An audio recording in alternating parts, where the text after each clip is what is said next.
Tensions between the United States and Iran have reached a critical new level. Within just 24 hours, two American F-35A Lightning II fighter jets were forced to change course mid-flight and make emergency landings at Al Dhafra Air Base in the UAE. Both jets transmitted what is known as Emergency Code 7700, an aviation distress signal that indicates something has gone seriously wrong.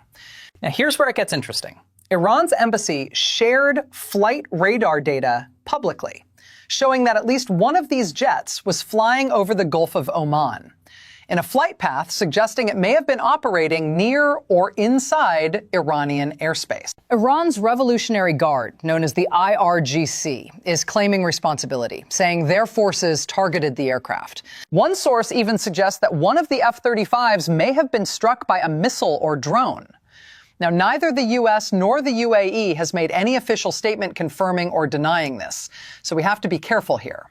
What we do know for certain is that the emergency landings happened, the radar data is public, and the timing is no coincidence. Al Dhafra Air Base, where these jets landed, is a major American military hub in the UAE. Just 2 months ago, Iran struck this same base with missiles and drones, reportedly damaging radar systems and several aircraft. Now this conflict isn't staying regional. According to RT, Iran reportedly struck the American fighter jet with a missile or drone, shooting it down. It is written that the F-35 transmitted an emergency signal east of Hormuz, and whether it was targeted in combat or suffered some other malfunction remains unknown.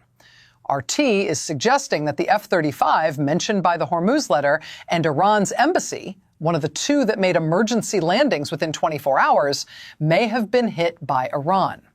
Generally, when any fighter jet transmits such an emergency signal, there are two main reasons. Either the aircraft has been attacked and suffered damage, or mid-route it had to change course because entering the opposing country's airspace triggered a warning, forcing it to turn back. If the American fighter jet had entered Iranian airspace and the IRGC became aware, they would have ordered it to retreat. In that scenario, it would have to make an emergency landing. Alternatively, if Iran hit it, or if there was a technical issue, an emergency landing would be required. It is also suggesting that Iran may have launched a missile attack on this F-35 because missile attacks have resumed. And in the Middle East, particularly in the UAE, Dubai, and Abu Dhabi, sounds of drone explosions have been heard, and the air defense system has become active. This American fighter jet has reportedly been destroyed. Even before the current conflict resumed, Iran had previously targeted this F-35. Now that the conflict has flared up again and America has begun deploying its fighter jets in the Middle East, Iran has openly warned that any mistake could result in an attack. As a result, the U.S. F-35 was forced to turn back and make an emergency landing in the UAE. After that, the jet did take off again and return to the American base. Iran's deputy foreign minister has issued a direct warning to the UK and France, telling them plainly, if you deploy warships into the Strait of Hormuz, you will face an immediate response. Britain has already sent its Type 45 destroyer, HMS Dragon, to the Middle East. France has deployed its aircraft carrier Charles de Gaulle to the Red Sea. Both nations are reportedly coordinating a joint multinational mission to keep the Strait of Hormuz open for international shipping. Iran is calling this escalation, not protection. Their message is clear. Any naval presence they view as hostile will be met with force. Iran's foreign ministry spokesperson did leave a small window open for diplomacy, saying talks are still possible, but he was equally clear that Iran will not compromise on its national interests. And on the ceasefire proposal put forward by the United States, Iran gave no concessions in its formal response today. Two U.S. F-35 jets made emergency landings in the UAE within 24 hours. Iran is claiming their forces were responsible. European nations are deploying warships to the region, and Iran has warned all of them to back off. Now let's start with the biggest story of the day. Iran sent its formal response to the U.S. ceasefire proposal through mediator Pakistan on Sunday. According to Iranian state media, the proposed plan's first stage was meant to focus on ending hostilities and ensuring maritime security in the Gulf and the Strait of Hormuz.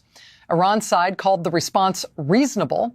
An Iranian official told Al Jazeera that their response was realistic and positive and covered negotiations regarding the Strait of Hormuz, the nuclear program, and the lifting of sanctions. President Trump did not agree, not even slightly. Trump posted on Truth Social saying Iran has been playing games with the United States and the rest of the world for 47 years, and followed up 2 hours later, calling the response totally unacceptable. So what exactly did Iran ask for that made Trump so angry? Tehran's counterproposal included recognition of Iranian sovereignty over the Strait of Hormuz, compensation for war damages, the release of frozen Iranian assets, the lifting of sanctions, and an end to fighting on all fronts, including in Lebanon. Notably, Iranian state media reports on the counterproposal did not mention anything about the nuclear program. That last point is critical. The nuclear issue is the entire foundation of Washington's demands, and Iran essentially left it off the table entirely. That is why Trump walked away from the proposal so fast. To understand why this breakdown matters so much, you need to understand what the U.S. put on the table first. Washington floated a 14-point proposal requiring Iran to freeze uranium enrichment for at least 12 years, hand over approximately 440 kilograms of uranium enriched to 60% purity, and reopen the Strait of Hormuz within 30 days. In return, the U.S. promised to lift some sanctions and release frozen Iranian assets.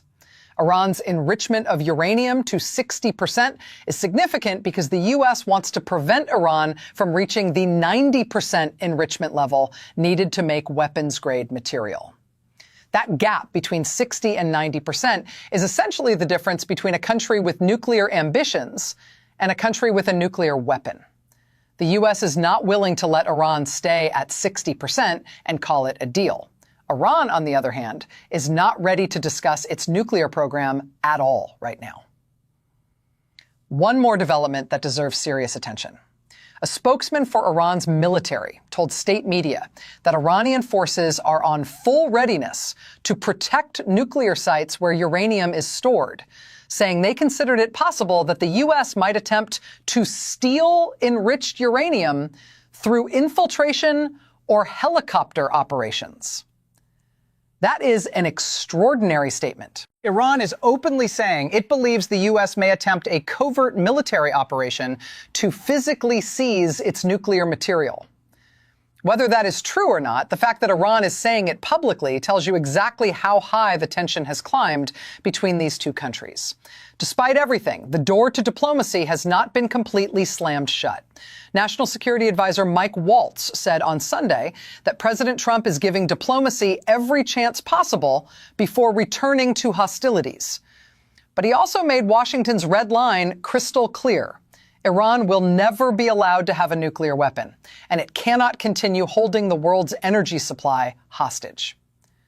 CIA analysis currently suggests Iran could withstand the U.S. naval blockade for approximately 4 more months, meaning Iran still has economic room to hold its position before the pressure becomes unbearable.